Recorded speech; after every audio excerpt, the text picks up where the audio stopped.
la receta médica, como hemos mencionado cuando hemos visto la parte de procedimientos, de los ejercicios y demás, fíjense que la receta médica, en este capítulo nos interesa entender toda la estructura, cómo se conforma, cómo se hace una receta, pero lo que más nos interesa es que ustedes comprendan la importancia de hacer bien una receta, pero sobre todo que aprendan a hacer la receta. Eso es lo que van a hacer hoy día en su defensa, van a hacer la receta, ¿sí? Y eso es lo más importante de este capítulo. Entonces, si definimos qué es una receta médica, decimos es una prescripción o una orden escrita por un profesional médico para que un medicamento sea dispensado a un paciente, ¿sí? Y como todo tiene que tener una estructura lógica, nos dice, ¿quiénes pueden prescribir? Nos dice el libro, ¿no? Y nos dice los médicos, los odontólogos, los podiatras, que aquí les conocemos como podólogos, y los veterinarios. Obviamente, pues cada uno estará relacionado con la función que tiene, ¿no? Un veterinario no va a estar dando fármacos a un niño, ¿no?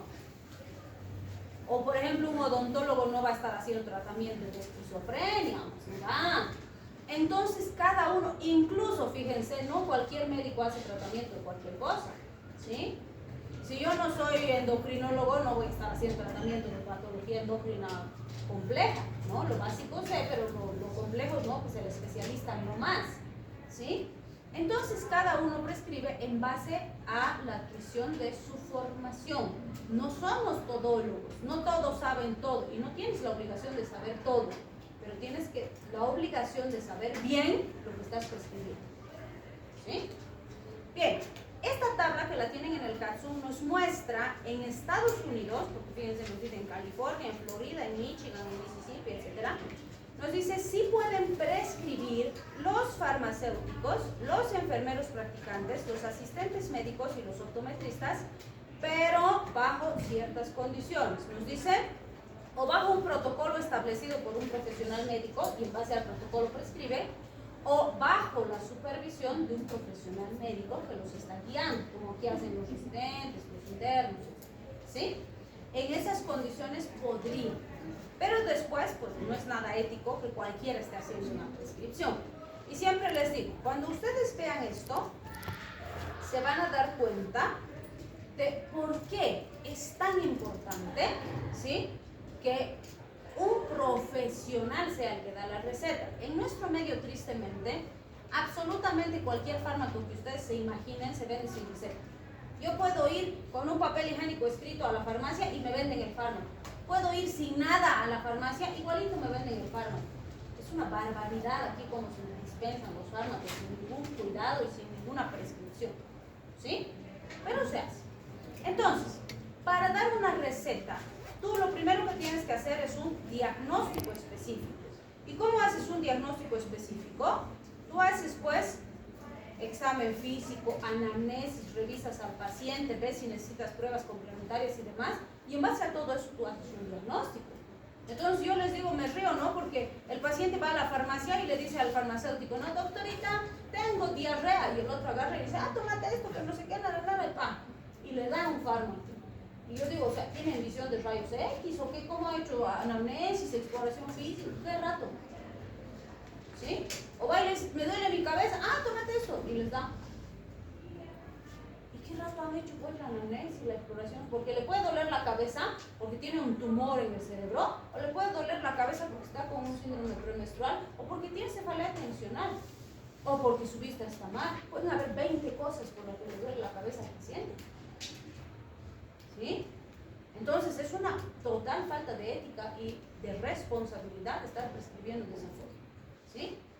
Segundo, en base a tu diagnóstico, tú haces las consideraciones de las implicaciones fisiopatológicas de tu diagnóstico, eliges un objetivo terapéutico específico y seleccionas un fármaco ideal.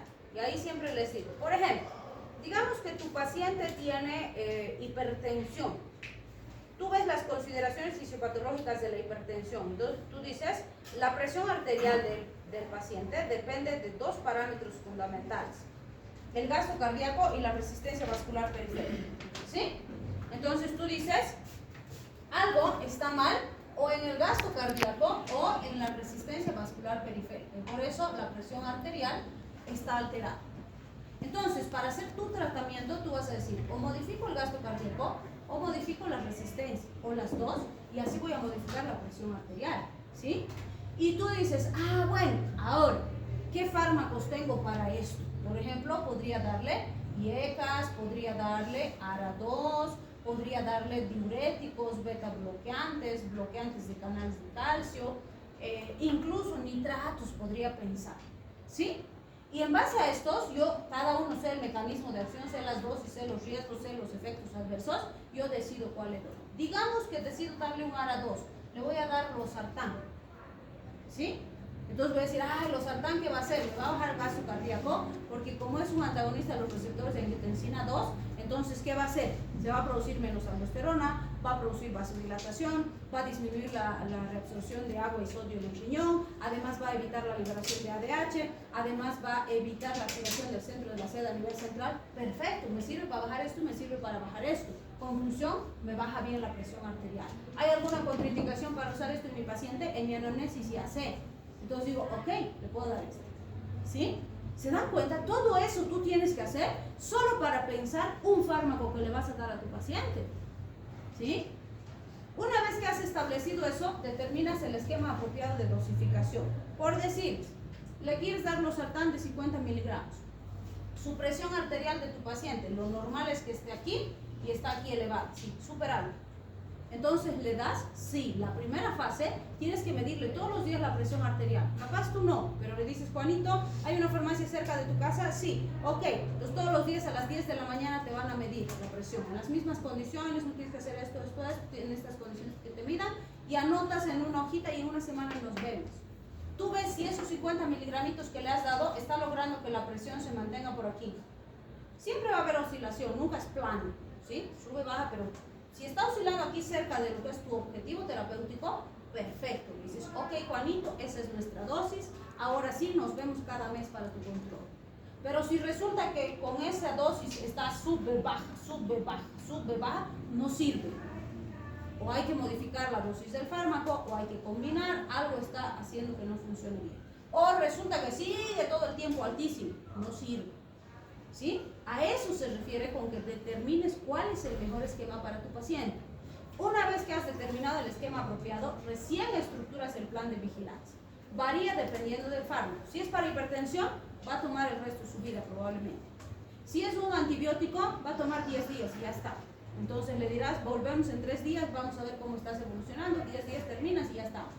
Pero si es esto, no, vamos a hacer controles cada mes, si pasa esto, te vienes inmediatamente, no importa si no te tocaba tu control, dependiendo que tiene el paciente, ¿sí? Además, es súper importante, el programa de instrucción del paciente. Yo siempre les digo, el paciente va a ser tu mejor aliado para su tratamiento si entiende bien qué tiene y para qué sirve lo que tú le estás dando. Si no entiende eso, se va a sentir bien y va a dejar de tomar, ¿sí? O le va a doler su cabeza, ya no va a tomar y no va a venir. ¿Cuándo va a venir? Cuando se complica. ¿Por qué? Porque tú no le has explicado por qué es importante, cómo nos va a ayudar el que toma, qué vamos a evitar a largo plazo, por qué tiene que cumplir esa medicación de la forma que le estás indicando, ¿sí? Entonces, no es tan sencillo en algunos momentos, sobre todo si es estatal, porque tenemos de 13 a 15 minutos por paciente, entonces no alcanza el tiempo. Pero sí puedo priorizar, le digo, mira Juanito, lo importante ahorita es la presión, la vamos a controlar, pero mira, tu índice de masa corporal está maluco también, tenemos que darle atención. Cuando vuelvas para tu control, vamos a ver eso más, ¿sí? Hoy nos enfocamos en este por el tiempo, pero vamos a ver eso. Y cuando va viniendo a sus controles, yo le voy explicando, digo, esto también es importante, esto también tenemos que trabajar, esto revisaremos. Él me va a apoyar porque entiende por qué lo estoy haciendo, entiende por qué lo estoy cuidando, entiende que mi prioridad es su salud y su bienestar, ¿sí? Pero eso va a entender solamente si yo me doy esos minutitos, ese tiempito, para explicarle y cerciorarme de que sí me está entendiendo. Pero si vengo, doctor, de escritorio, así, ya no sé qué te hace tomar esto, ya nos vamos a tu control en un mes, ¿qué pasa el siguiente paciente? Y sí tenemos, tristemente, muchos colegas que hacen eso. Viene, le hace su receta, ¿cómo estás? Bien, ya listo, nos vamos para tu control. Y ni lo ha mirado al paciente. El paciente no viene para que le des receta, estamos diciendo, puede comprar lo que le dé la gana sin receta. Viene para que lo revises, para que vea si está bien la medicación que está tomando, si hay que ajustar, si hay que cambiar, si hay otra cosa más que le está afectando al paciente. ¿Sí? Entonces, vean, todo eso tú tienes que hacer para dar una receta. ¿Sí?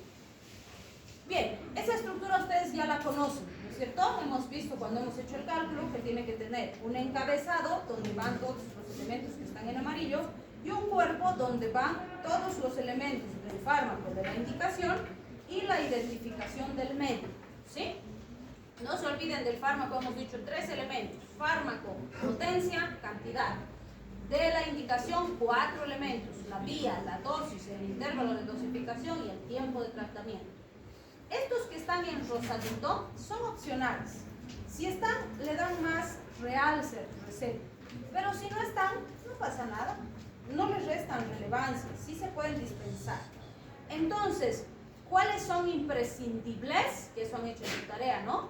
El nombre del paciente, la fecha, esto del cuerpo, la receta, es decir, los 3 del fármaco y los 4 de la indicación, y los datos del médico. Esos son imprescindibles. Sin esos datos, no se debería dispensar un fármaco. ¿Sí? Los otros pueden o no estar, no es de gran relevancia. ¿Sí?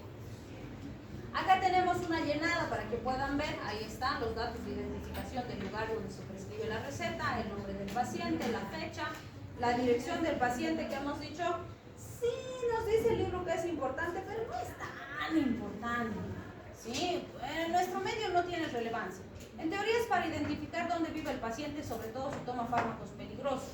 Segundo, para que si se le pierde su recetita, algún buen samaritano que encuentre se lo lleve a su casita y le devuelva. Pero aquí ni los carnets, que son más importantes, no nos devuelven la receta. ¿Sí? Entonces, en nuestro medio realmente no tiene una aplicación práctica, podríamos decir. Entonces, tienen que estar, pero no es imprescindible.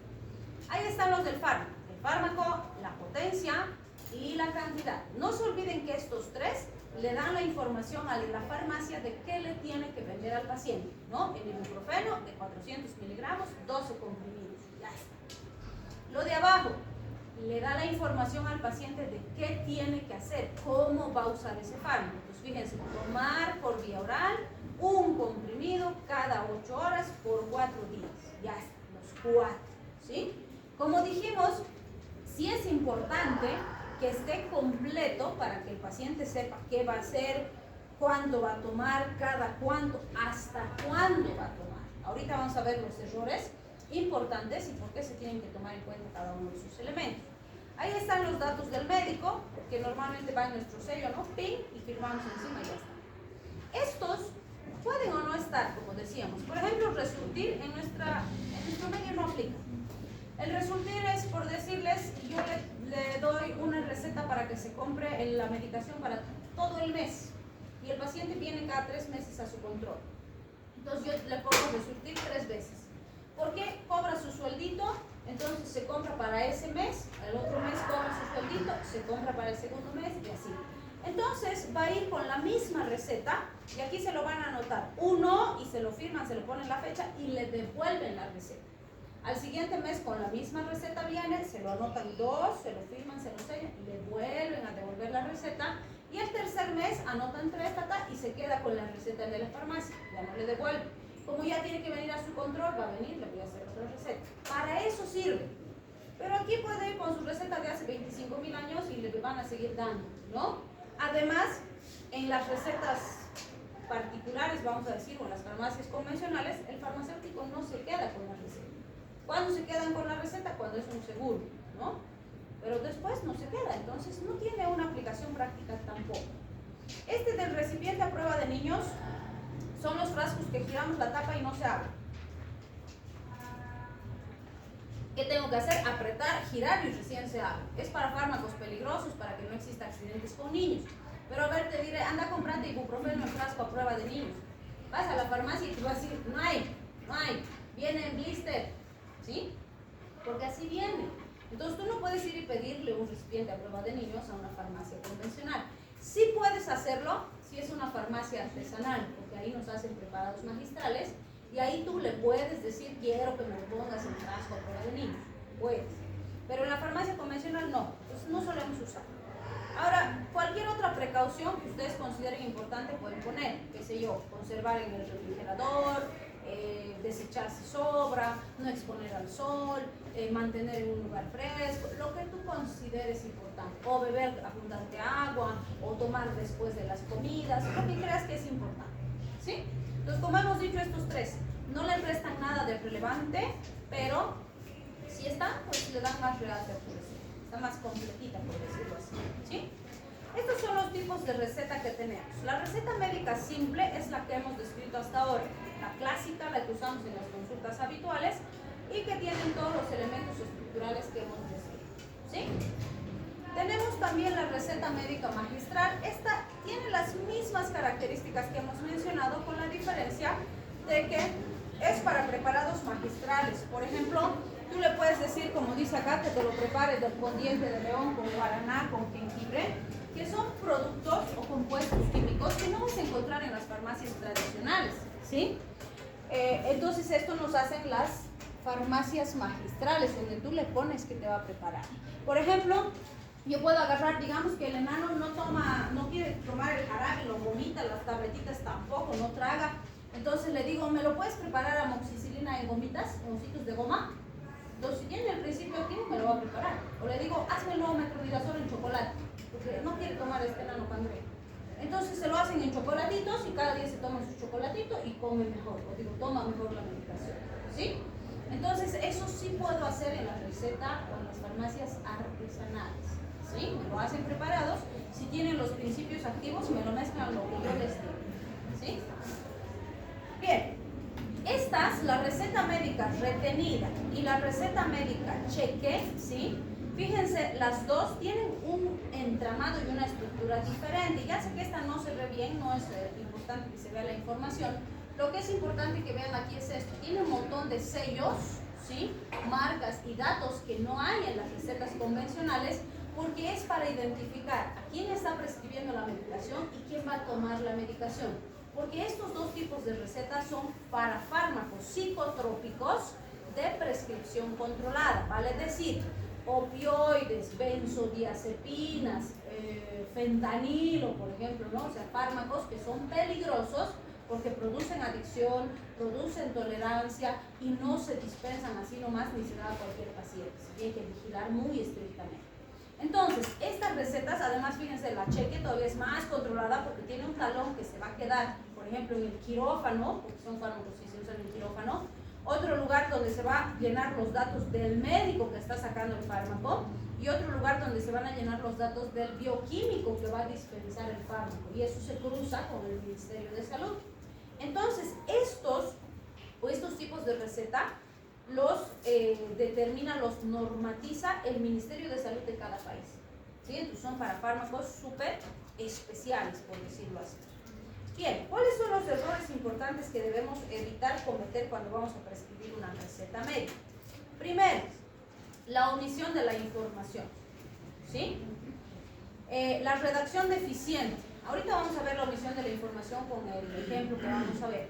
La redacción deficiente es nuestro talón de Aquiles. Ya les digo, es una vergüenza escuchar todavía decir letra de médico. Así cuando yo escucho letra de médico miro así feo y digo, yo escribo bonito. Entonces, es una barbaridad. En ningún lugar dice que porque eres médico tienes que escribir horrible. No va así, ¿sí? Al contrario, por ser médico, tienes que escribir legible. Se tiene que entender. No les digo que le pongan corazones y flores a sus escrituras, no, ya si quieren pónganle, pero no es necesario, pero se tiene que entender, ¿sí? No es posible que estemos escribiendo jeroglíficos ilegibles, porque es una vergüenza la calidad de recetas que hacen, está mal y eso hay que cambiar, ¿sí? Entonces no sigan el patrón de vergüenza de que digan que letra de médico es horrorosa y que no se entiende, no debe ser así. Porque además pónganse a pensar, de lo que tú escribes depende la vida y la salud de una persona. Entonces, sé pues responsable con lo que estás haciendo. Además, no te olvides que es un documento médico legal. Eso te podría salvar el pellejo. Tu licencia, indemnización, si tú has hecho bien las cosas. Pero si ni se entiende lo que has hecho ahí, tu culpa pues que se complique el paciente, ¿sí? Entonces, bien escrito. prescripción de fármacos inapropiados. Siempre les digo, ay, ¿cómo vas a prescribir inapropiados, no? Pero yo les digo, cuando tú recién te gradúes, y de hecho ya te vas a dar cuenta cuando empieces a ir a tus rotes, es muy probable que no recuerdes todos los fármacos. De hecho, que yo sepa, nadie se sabe todos los fármacos que existen, porque es demasiada información, ¿sí? Hay fármacos que tú no usas por el área en que te desempeñas, hay cosas que nunca ves y nunca prescribes. ¿Te puedes olvidar? Por supuesto que sí. Además, cuando reciencito salgas, por ejemplo, si te dicen metronidazol y carbimazol, terminan igualito. Parece que fueran de la misma familia, pero el metronidazol es para parásitos, el carbimazol es para tiroides, o sea, nada que ver uno con el otro, ¿sí? Entonces aquí yo siempre les digo, tienes todo el derecho de no saber. Quítate de tu cerebro la idea de que tienes la obligación de saber todo, porque no es cierto, nadie tiene esa obligación, ¿sí? Entonces sí, tienes derecho a no saber. Pero el derecho que ni tú, ni yo, y nadie tiene, es de prescribir sin saber. Ese derecho no lo tienes, ¿sí? Entonces, si no sabes, no prescribas. Así de simple, ¿sí? Si dudas, revisa. No está mal que revises. A veces dices, uy, el paciente va a pensar que no sé, uy, ¿qué van a decir? Van a pensar que no sé. No sabes, pues. Asumí nomás. Si no sabes, no sabes. No tienes obligación de saber. Ya, te da vergüencita, usas plan B. Antes usábamos nuestro Bademecum, que siempre estaba en nuestro bolsillo, nuestro mejor amigo, ¿no? Entonces le decíamos al paciente, me está llamando la enfermera un ratito, ahorita vengo. Entonces salías y así, lo volvías así, ¿no? Ya sé que te vamos a dar. Ahora es más fácil porque tienes el celular, ahí, que Bademecum, ya está. Hay computadora en los consultorios, puedes revisar. ¿Sí? Si dudas, si no sabes revisar, no está mal revisar. Al principio ya incomoda un poquito, a medida que vayas ejercitando, te vas a acordar bien y no vas a necesitar revisar. Pero vale más pasar unos minutitos así de vergüenza, o aplicas plan B, ¿no? Ya no das vergüenza, pero prescribir bien. No puedes prescribir sin saber, ¿sí? Entonces también tenemos que asumir que hay cosas que no sabemos y que siempre van a haber cosas que no sabemos. Y eso también es importante, porque a veces por tu ego y decir, no, yo voy a resolver esto, que no, que yo voy a tratar a este paciente, y no sé, se te complica, y cuando realmente ya está muy complicado, dices, tenemos nomás al especialista, pero ya lo has fregado tú más. Entonces, tienes que también saber reconocer tus límites. No vas a poder solucionar todo, nadie puede. Por eso hay subespecialistas de ojo derecho. Ay, mentira, no. Pero por eso hay subespecialistas. Hacemos tratamiento integral. Tú tienes que tener la capacidad de decir, hasta aquí puedo. Y decirle al paciente, mira, Juanito, te he acompañado hasta aquí, he hecho todo lo que está dentro de mis manos. No sé cómo más ayudarte. Veremos al especialista. Te voy a seguir haciendo el acompañamiento, vas a venir, me cuentes cómo se está yendo, te voy a acompañar, pero necesitamos la opinión de un experto, ¿sí? Y el Juanito va a entender, te va a decir, claro, perfecto, ¿a cuál voy? ¿Sí? Y va a venir y te va a contar y te va a decir, me ha dicho esto, así estamos haciendo, perfecto, y le vas a seguir haciendo acompañamiento, ¿sí? Pero tienes que saber reconocer hasta dónde puedes, porque nunca vas a poder todo. Lo que puedes es maravilloso, pero si no puedes, hay que reconocer, ¿sí? Bien, estos del cumplimiento son súper importantes y aunque no crean, todavía siguen pasando errores importantes a este nivel. Fíjense, primero, que el paciente no obtenga el fármaco que le has dado. Por ejemplo, si se te ocurre prescribirle un fármaco antituberculoso en receta particular y que se vaya a comprar, hasta te pueden meter a la cárcel, porque está prohibido usar los fármacos antituberculosos fuera del programa. Si lo necesita, tiene que ir al programa, ¿sí? No puedes prescribir, porque esa ha sido la única forma de resguardar esos fármacos. Entonces eso tú tienes que saber. O puede ser que en el Harrison o en el Farreras te dice, este es el mejor fármaco para este problema tiroideo, y tú le das ese y en tu país no hay. Entonces tienes que saber. Si vas a prescribir, tienes que saber qué hay, ¿sí? Entonces muy importante. Ahora, que el paciente no tome el fármaco como se le ha prescrito, y aquí siempre les digo, todavía aplica porque cada semestre sigue pasando. Oye, van a cuidar pues los ventiladores, dice que ya han arruinado 3 en este punto.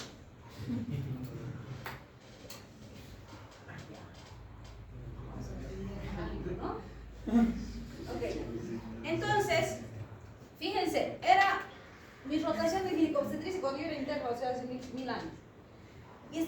una doñita, cuarta vez que estaba llegando con el mismo cuadro, tenía candidiasis vaginal.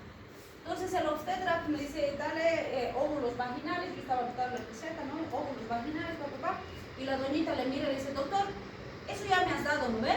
Sí, no me des eso, bien difícil de tragar eso. Cuatro veces la doñita se está tomando pues los óvulos vaginales, ¿no? ¿Culpa de la paciente? Culpa del médico. ¿Por qué? Si a ustedes les digo óvulos vaginales, ustedes se imaginan y me entienden cómo lo tienen que usar.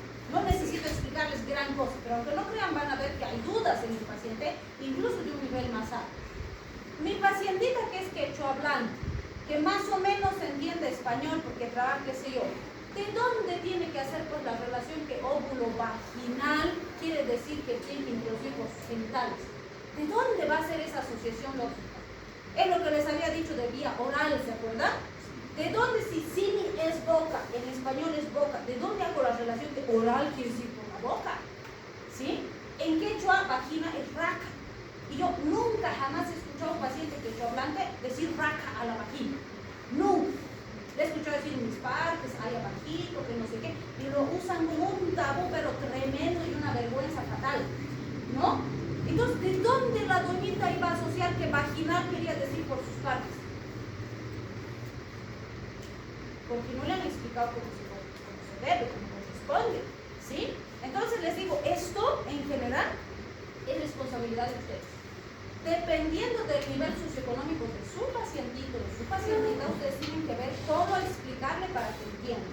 Cuando realmente su paciente ha entendido, es cuando en sus propias palabras les explica cómo tienen que usar. ¿Sí? Si no, les va a decir, sí, sí, he entendido, ajá, sale y no tiene idea qué va a hacer. ¿Sí? Entonces sigue funcionando. Todavía también tenemos casos de que han venido la parejita a hacer métodos de anticoncepción y el Juanito se está tomando las pastillas anticonceptivas.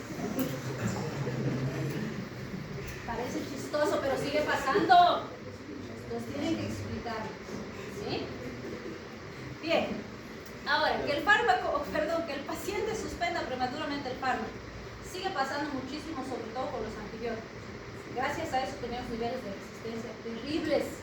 Entonces, punto clave, tienen que explicarle la relevancia de que cumpla la totalidad del tratamiento. ¿Sí? Que el paciente u otra persona tome inapropiadamente el fármaco. En nuestro medio un montón, ¿no? La comadre viene y le dice, me duele mi cabeza, y la comadre buena gente le dice, ay, me han dado esto en el médico, tomate, te va a hacer bien. Y agarra y se toma. ¿Sí? O el Juanito está enfermo y en el kinder la mamá comedida, bueno, dice, el Juanito no ha ido porque está con fiebre, y la otra mamá le dice, ay, el Pedrito también estaba, su pediatra le ha dado esto, dale, pum, le manda foto y le dice que le dé y le da. ¿No? Y uno tenía un cuadro viral, el otro uno bacteriano, nada que ver, uno pesa una cosa, el otro pesa otra cosa, una barbaridad, pero aquí se ve todos los días. Entonces, necesitamos cambiar eso. ¿Cómo? Con educación en salud. ¿Sí? Bien. Y finalmente, esto lo hacemos cada semestre. Es para que vean lo que no tienen que hacer. Me van a ayudar a traducir. Hasta hoy tenemos varias hipótesis, pero no hemos logrado descifrar. Díganme, ¿qué dice? Fármaco 1, ¿qué es? Dicen ciprofloxacina, pero le faltan letras.